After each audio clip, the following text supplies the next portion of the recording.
Today's Tips du Jour mailbag question comes to us all the way from Italy. Robert, I watch all your videos and appreciate your willingness to share your tips and techniques. I even get design ideas and have learned a lot from your videos. Keep up the good work, Stefano in Italy. Well, thank you very much, Stefano. I really appreciate you letting me know that. Thank you for watching the videos, and I'm glad you're finding them useful. Talking about design ideas, I travel the world over. I visit a lot of people and a lot of shops, and I learn a lot just by being in people's shops. Recently, I was in Beau Hannam's shop in Grand Junction, Colorado. Now, Beau's Australian, and he recently immigrated to the United States, does some fantastic work out there. He really has a great eye for design, and all of the techniques he does out there are really, really interesting. So I was there, I had my camera, and he allowed me to film one of his design features. He calls it a sculpted heel. Let's go take a look at it. Hi, Robert O'Brien from O'Brien Guitars here. I'm in Grand Junction, Colorado, visiting with Luthier, Beau Hannam from Australia. Yes. What the hell are you doing in Grand Junction, Colorado if you're from Australia? A red-headed Texan brought me here. There you go. Glad to do it. Yeah. Glad to do it. Folks, I travel the world over visiting people's shops, and I see a lot of different jigs and tools and features and characteristics of instruments. And when I walked into Beau's shop this morning, I saw something really cool that Beau has said, yeah, I don't mind sharing it. It's called Sculpted Heel. Is that what you call it? Yeah. It's really neat. Let's let him talk about it.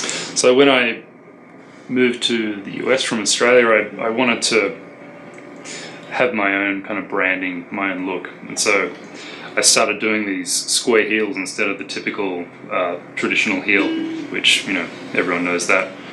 And that looked nice, and then I also wanted to add some sort of sculptural element to it. So I came up with this sculpted kind of wave, and sometimes I do one wave, and sometimes on this one I do a second wave that merges into the second one. They're time consuming, and they're really hard because you have to have really sharp chisels, or I actually use gouges, because you're cutting straight into end grain, so it's not fun. But I think the end result looks fantastic. And the other thing I do, which you might be able to see on this one, is I come in to get more definition.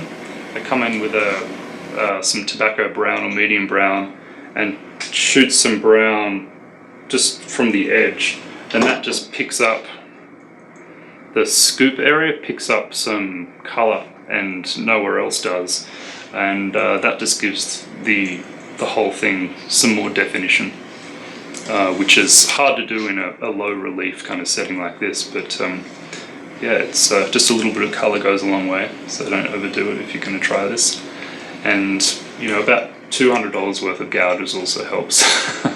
And yeah, you should try it, it's fun.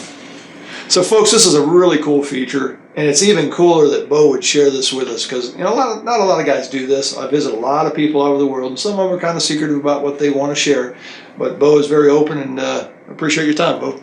My pleasure. All right. So Stefano in Italy, thank you very much for the comments. It wasn't really a question, but I certainly appreciate you letting me know that you're enjoying the videos. And thank you to Beau out there in Grand Junction for allowing me to film this really interesting design element that he does on his guitars and ukuleles.